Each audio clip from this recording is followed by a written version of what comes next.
বাংলাদেশৰ পৰা বিচ্ছিন্ন হৈ যাব ৰংপুৰ। বাংলাদেশৰ দুটাকৈ চিকেন নেকৰ মানচিত্ৰ দি হুংকাৰ মুখ্যমন্ত্ৰীৰ।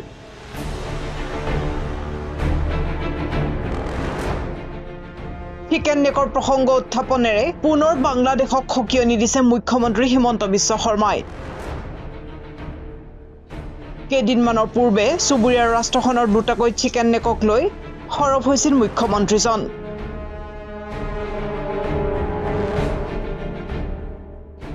আমাৰ এটা চিকেন নেক আছে, বাংলাদেশৰ আছে দুটা চিকেন নেক। আমাৰ এটাত আক্ৰমণ কৰিলে আমি দুটাত কৰিম। তেওঁলোকৰ দুটা চিকেন নেক আছে, আমাৰ ভাৰতৰ এটা চিকেন নেক আছে আৰু বাংলাদেশৰ দুটা চিকেন নেক আছে। গতিকে আমাৰ এটা চিকেন নেকক বাংলাদেশে হামলা দিলে আমিতো দুটা চিকেন নেকক হামলা দিম। আমাৰ যেটো চিকেন নেক আছে মেঘালয় দি চিটাগং পোৰ্টত, সেইটো চিকেন নেক আমাৰ চিকেন নেকতকৈ সৰু। কিন্তু চিকেন নেকত হাত দিবৰ কাৰণে ইণ্ডিয়া এখন কিমান শক্তিশালী ৰাষ্ট্ৰ তাতো আপোনালোকে আন্দাজ অপাৰেশ্যন সিন্দুৰতে পাইছে। অৱশ্যে সেই সময়ত মুখ্যমন্ত্ৰীয়ে বাংলাদেশৰ চিকেন নেকক লৈ কোনো প্ৰমাণ দিয়া নাছিল। কিন্তু এইবাৰ ছচিয়েল মিডিয়াত বাংলাদেশৰ মানচিত্ৰ শ্বেয়াৰ কৰি অধিক কঠোৰ ভাষাৰে মুখ্যমন্ত্ৰীৰ সকিয়নি। যিসকলে ভাৰতক চিকেন নেক কৰিডৰৰ কথা কৈ ভাবুকি দিয়াৰ চেষ্টা কৰিছে তেওঁলোকে নিজৰ দেশৰ তথ্যও মনত ৰখা ভাল।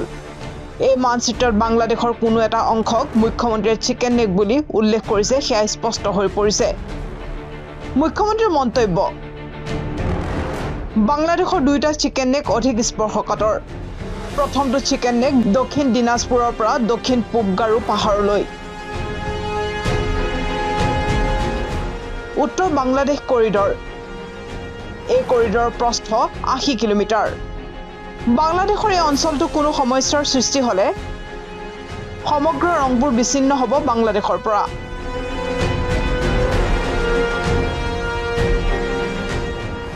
বাংলাদেশৰ দ্বিতীয়টো চিকেন নেক হৈছে চট্টগ্ৰাম কৰিডৰ। এই কৰিডৰৰ প্ৰস্থ 28 কিলোমিটাৰ। দক্ষিণ ত্ৰিপুৰাৰ পৰা বংগোপসাগৰলৈকে সামৰি লোৱা এই কৰিডৰ শিলিগুৰিৰ চিকেন নেকতকৈও সৰু। এই কৰিডৰে সংযোগ কৰিছে বাংলাদেশৰ অৰ্থনৈতিক আৰু ৰাজনৈতিক ৰাজধানীক।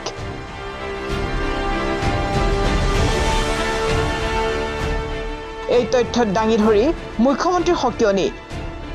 কোনোবাই পাহৰি যাব পাৰে বুলি এই ভৌগোলিক তথ্য দাঙি ধৰা হৈছে।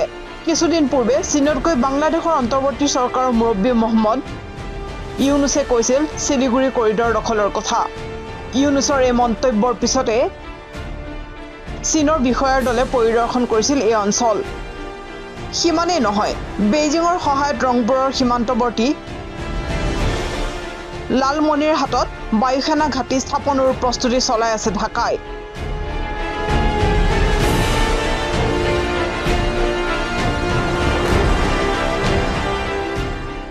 এনে তৎপৰতাৰ মাজতে ঢাকাক আওপকীয়াকৈ এই সকিয়নি দিলে মুখ্যমন্ত্ৰী হিমন্ত বিশ্ব শৰ্মাই।